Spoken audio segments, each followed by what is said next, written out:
The next programming language we'll take a look at is the C programming language. Yes, C as in a single letter. It's called C.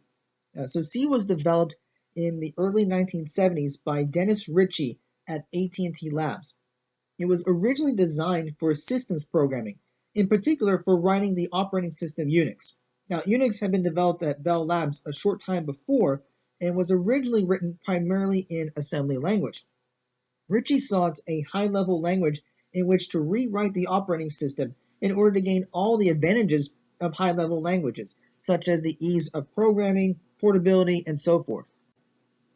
Since that time, C has become a popular general-purpose language for two main reasons. One of these reasons is the close relationship between C and Unix. Unix has been implemented on many different computers. In fact, it's the basis for the Mac OS X operating system.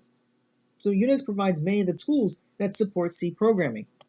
Another reason for C's popularity is its efficiency. That is, the speed at which its operations can be executed. This efficiency derives from the fact that C programs can make use of low-level information, such as the knowledge of where data is stored in memory. So in this respect, C is actually closer to assembly language than other high-level languages. Yet it still has all of the features and the portability and the powerful statements to many machines that high-level languages offer. So the way we can think of C is it's still a high-level programming language, but we consider it kind of the lowest of all the high-level languages. It's actually closer to assembly-level language than any of the other high-level languages. So on the one end, you still have all this abstraction that a programmer can take advantage of, where you don't have to know all the things about memory addresses, but whenever you need efficiency, you can take advantage of some of those features and knowing exactly where something is located in memory. Let's go over an example of how we would manipulate memory addresses in C. So let's say we have a variable, we'll call it x, and it stores the value 123 at memory address 1000. This means x is going to give us the value 123. Now C has an operator called the ampersand operator. So if we put this in front of a variable, it will give us the actual memory address, or in this case, it's going to give us 1000. And it's worth noting that this feature is not available for all high-level programming languages. It's mostly a C feature, but it is in a couple of other languages like C++. But the whole point here is we can actually determine the memory address of a variable. C also has another type of variable we can use, which are called pointers, that actually store the memory addresses.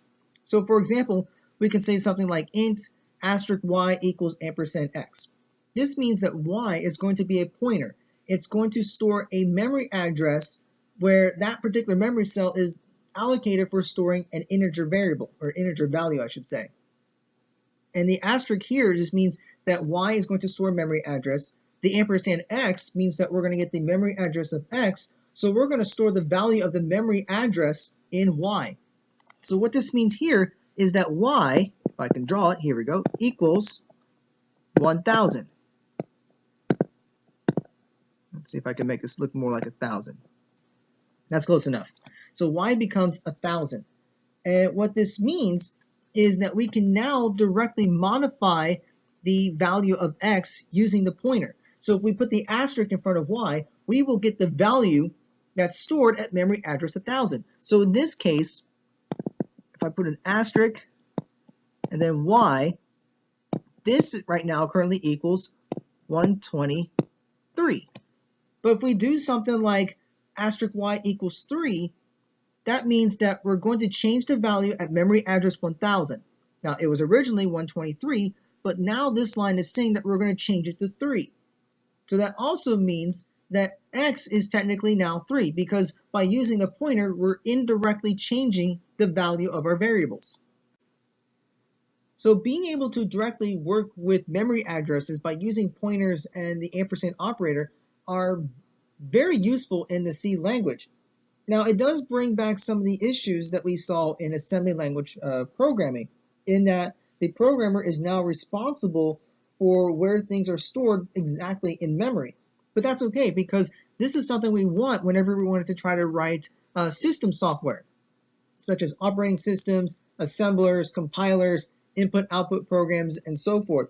because we need to be able to work with those specific memory locations. One such example would be device drivers. And this is just simply a program that interacts with some I/O device. So we can actually have C programs working with and interacting with the low-level hardware. The next programming language we'll talk about is C++. Now, this is a language that was developed in the early 1980s by Bjarne Stroustrup, who was also at AT&T Labs. Now, C++ was in fact a superset of C, meaning that all of the C language is part of C++. So everything that can be done in C, which includes the ability to change the contents of specific memory addresses, can also be done in C++. But C++ does add additional features to C, giving it more sophistication and giving it cleaner ways to do certain tasks. In fact, one of the biggest extensions of C was that C++ provides the ability to handle object-oriented programming. Now, C++ was first commercially released by AT&T in 1985, and just like many other languages, C++ has evolved over time. There are several different standards for it. It took a while to get the standardization, but we do have official standards for C++. And because of this standardization, the object orientation that we have, and the strong collection of library code, C++ has actually become one of the most popular modern programming languages. Probably more than any other language that we've mentioned, Ada has a long and interesting development history. It actually began in the 1970s, the mid-1970s, when the various branches of the U.S. Armed Services set about trying to develop a common high-level programming language for use by defense contractors. They first began specifying the requirements that the language would have to meet, including such characteristics as efficiency, reliability, readability, and maintainability. So these original set of requirements were first discussed in 1975, and they just kept tweaking these requirements. They just kept tightening it up more and more and more. There was a new set of requirements were approved in 1976, another set of requirements that were approved in 1977 that was even tighter, and eventually Ada was finally created in 1975 that met all of these very strict requirements. And then there was an updated requirements document that was released in 1990. It became the basis for the Ada 95 reference manual, which became an international standard. And then there was the another standard in 2005, and this just kept updating. And Ada is a language that's still used to this day.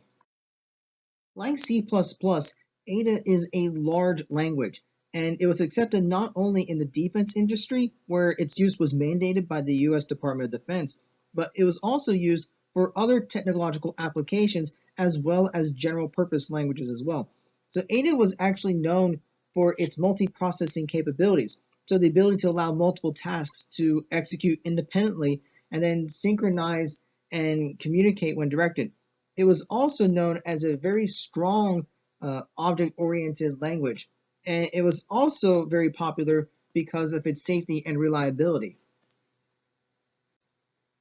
While Ada was originally used by the Department of Defense heavily, which was known as the Ada Mandate, that mandate was terminated in 1997.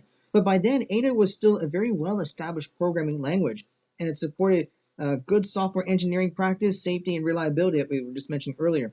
So today, Ada is still a strong programming language in the transportation industry. So dealing with aircraft, helicopters, subway systems, high-speed train control systems. It's also been used in the financial industry. We've also seen it in the communication industry, as well as safety monitoring systems at nuclear reactors.